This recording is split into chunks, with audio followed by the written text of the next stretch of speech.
What's up guys, Jill here with PE Science, and today we are making protein pumpkin bars. Now I have been a lover of all things pumpkin pie before it was considered basic. So PE Science actually came out with pumpkin pie flavored protein, and fun fact, I was one of the ones to help finalize the flavor profile for this protein. So I can guarantee you it tastes just like pumpkin pie. Let's get into it. We're gonna start out with making a 2-ingredient crust. So we're gonna use a half cup of oat bran. Now, if you can't find oat bran, you can actually just grind up oats in your blender into a fine powder like this.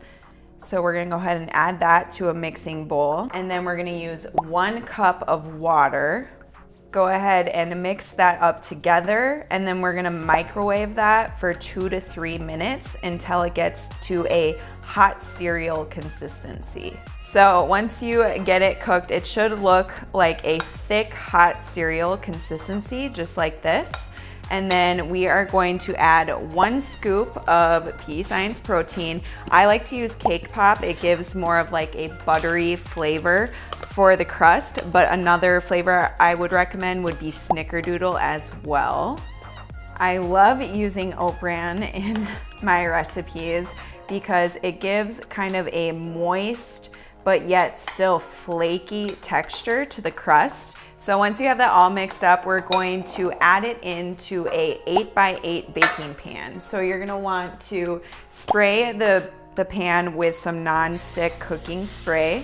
And then we're gonna add the mixture to the pan and spread it evenly at the bottom of the pan before we throw it in the oven. We're gonna wanna cook this at 425 for 20 minutes. So once you spread it out, I kind of like to slam the pan down or just kind of shake it to make sure that it's all evenly spread. And then we're gonna throw it in the oven. We're gonna cook that at 425 for 20 minutes, and now we're gonna whip up the pumpkin pie filling. So we're gonna start with cracking 2 eggs into a mixing bowl.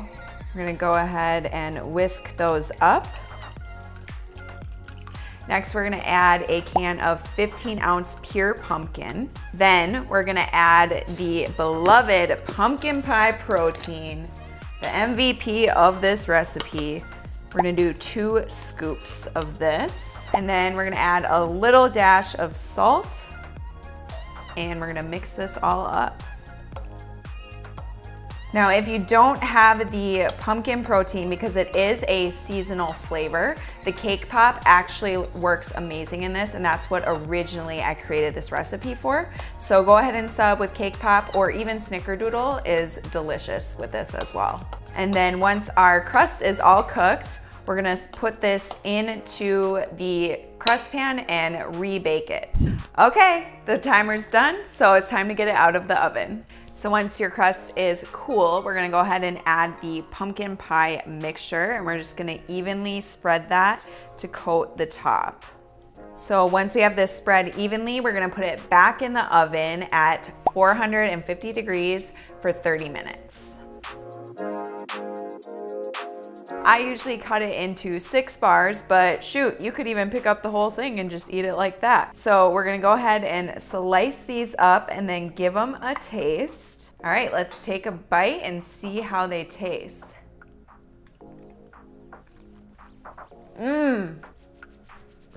Just like pumpkin pie. Make sure to head to pescience.com to grab the protein that you need and check out other recipes as well. Until next time.